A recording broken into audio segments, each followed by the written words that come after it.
Guys, कैसे हैं आप लोग। मैं रामदास स्वागत करता हूं अपने चैनल RDY गैलरी पे।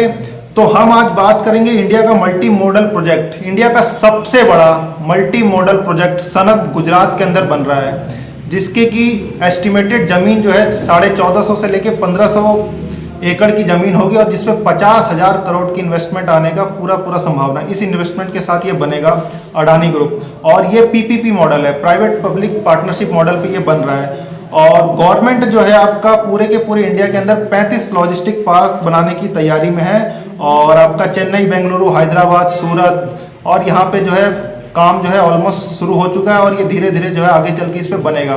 और ये है इंडिया का largest multi modal logistic park. लेकिन पहला जो मल्टी मॉडल लॉजिस्टिक पार्क है वो आसाम के अंदर 2023 तक बन के तैयार हो जाएगा। तो बेसिकली पहले आप ये समझिए कि मल्टी मॉडल लॉजिस्टिक पार्क होता क्या है।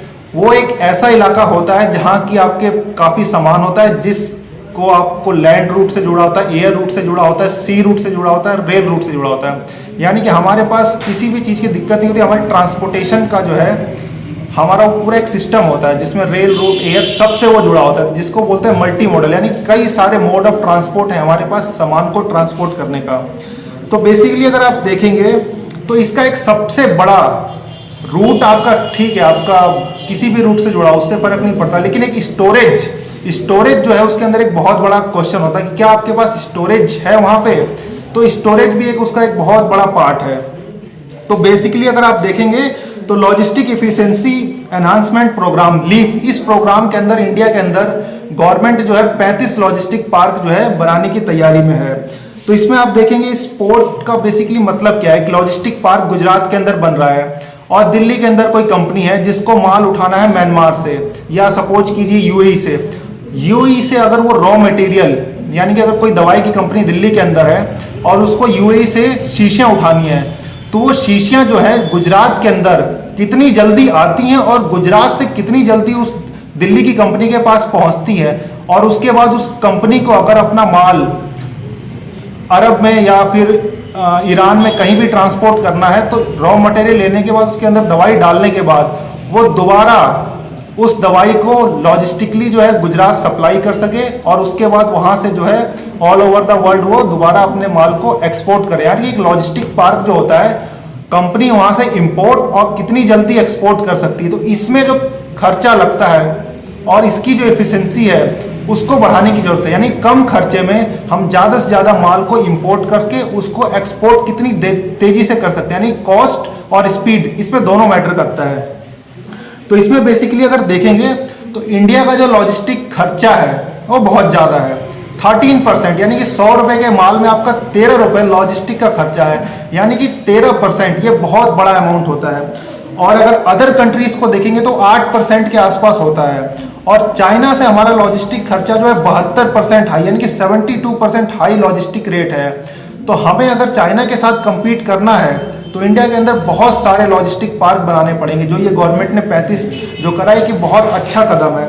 और इसमें बेसिकली आप देखेंगे तो क्या इसका कोई इंडेक्स होता है जिससे अलग अलग कंट्रीज़ का अगर आप लॉजिस्टिक सपोर्ट सिस्टम देख पाएँ, उसको मॉनिटर कर पाएँ, बेसिकली किस कंट्री का लॉजिस्टिक कितना अच्छा है। तो बेसिकली हाँ, ये होता है। वर्ल्ड बैंक हर 2 साल में जो है ये रिपोर्ट निकालता है, लॉजिस्टिक परफॉर्मेंस रिपोर्ट, यानी कि इसका नाम है आपका लॉजिस्टिक परफॉर्मेंस इंडेक्स, और इसमें रिपोर्ट निकलती है।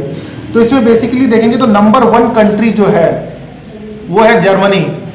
जर्मनी की रैंक जो है नंबर 1 है, यानी कि पूरे वर्ल्ड के लिए वो एक बेस्ट पीस है जर्मनी की। उसका लॉजिस्टिक कितना अच्छा है, यानी कितनी जल्दी वो सामान इंपोर्ट करता है, अपनी कंपनियों को देता है, और कितने कम टाइम में, कितने कम कॉस्ट पर, और कितनी जल्दी वो दोबारा वहाँ पे लेके और उसको दूसरे देश में वो एक्सपोर्ट कर सकता है। तो Germany has set a great example for whole of the world, and we have to get proper output from that.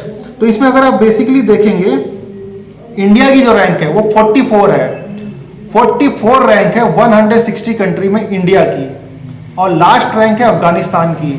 अब हम कहेंगे चाइना की क्या रैंक है, क्योंकि भाई हमको चाइना के साथ compete करना है। तो चाइना की जो रैंक है वो 26 रैंक है।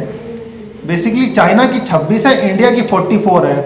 और मेरा अपना मानना ये है कि अगर ये लॉजिस्टिक पार्क बन जाते हैं तो इंडिया टॉप 30 के अंदर बहुत आराम से आएगा, और अच्छा इस पे कर पाए तो टॉप 20 के अंदर इंडिया का आना कन्फर्म है अगले 10 से 15 इवन 20 साल के अंदर इसमें इंडिया आ सकता है।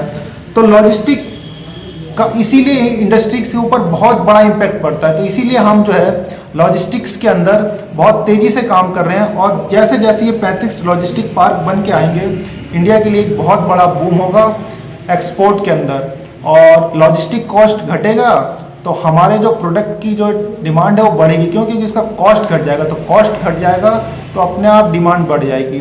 तो ये एक इंडिया के लिए फ्यूचर ऑफ इंडियन इंडस्ट्रीज़ के लिए एक बहुत बड़ा स्टेप है। तो जैसे जैसे इस पे चीज़ें आगे बढ़ेंगी हम आपको दोबारा इस पर वीडियो बनाते रहेंगे। Thank you.